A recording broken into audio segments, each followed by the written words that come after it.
Le suspense est tué par les deux avocats généraux. Ils le disent eux-mêmes d'ailleurs. Inutile de feindre un suspense. Nous allons vous demander de confirmer très largement la responsabilité pénale à l'encontre de tous les prévenus. Et pourquoi les deux avocats généraux font cette déclaration? Parce qu'ils ont évoqué l'inéligibilité et l'exécution provisoire. La peine d'inéligibilité avec exécution provisoire a suscité de nombreux commentaires. Ils parlent là de la peine qui a été prononcée en première instance.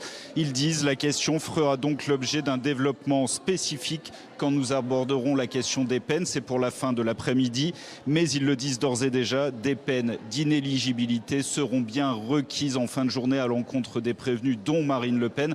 Reste à savoir si les avocats généraux vont demander à ce que ce soit assorti de l'exécution provisoire. Reste à savoir l'ampleur de cette peine d'inéligibilité, mais c'est vrai que dans les premiers mots retranscrits par Sophie Dupont, qui est à l'intérieur de cette salle d'audience, on sent une volonté de fermeté de la part des deux magistrats, qui ont dénoncé aussi les réactions de la part du Rassemblement national, qui ont suivi le jugement de première instance. On ne peut pas parler de tyrannie des juges, on ne fait qu'appliquer la loi.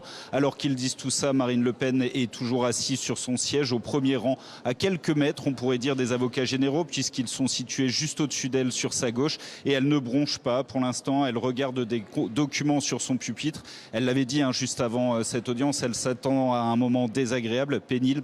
On y est, on est en plein cœur des réquisitions.